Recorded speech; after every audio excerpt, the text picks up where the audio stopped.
Hi, welcome back, folks, to Loving and Living Maine, and also what's going to be the nest next door. So, I'm warning you again, this is not for the squeamish, this is not for everybody. So, fair warning right now. If you have a problem with anything that's been dispatched or, just gone in general, and this is not the channel for you, at least not today anyway. Most of the time it's all about our chickens and our quails, and this is quails, but it's quail skulls, okay?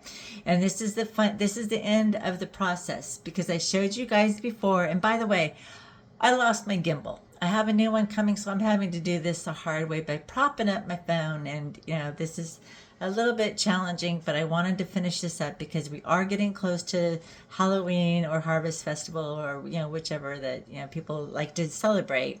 And so, therefore, the last time I left off with you, I had taken the quail heads and I'd cleaned them really good, and I had them in peroxide, remember, for at least a week. And then finally I put them in a Tupperware or any kind of container full of borax.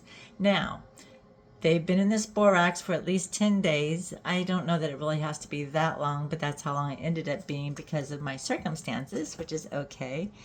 And now I'm at the point where you just brush off the skulls, clean out the eyes and the beaks, just get a soft toothbrush and you can do that, which I have done. Now, I have some that have a little bit of the neck or spine still on it. And let me get this close to you here so you can see that. I have another one that I left the eyes, and that looks, that brings a whole new look to it. And I will say though, on the eyes, they don't dry as quick. So you're going to have to be a little bit more patient with them because for them to dry completely. And so I have some, with, like I said, some have a longer spine neck on them. Some have none whatsoever. It's just the skull itself. But they turned out lovely. Now these can be painted and, and just in time for the holidays. And the mouths do open and you can stick a little something in there if you want to, a little pea or something, But like I said, they can be painted and decorated. I'm going to sell these on Etsy. I'm probably going to sell them plain. I may paint one or two. I'm not sure. But it is time to get them on the market because, the way I feel, the way we feel is that we give our animals the best life that we could possibly give them. They live a better life than any of us ever have. I can guarantee it. And in the end, none of us get out of here alive. So, and we don't want to waste anything. So we use as much as we can. And that's what we've done here with our quail. We eat the eggs, we sell the eggs, we eat the meat,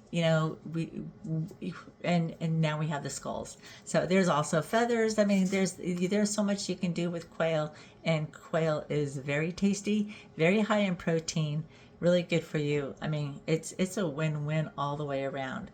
So I'm hoping if you like this video that you hit the like button. Definitely hope you subscribe. I wouldn't mind a comment. All comments are welcome. I will answer any question that I can.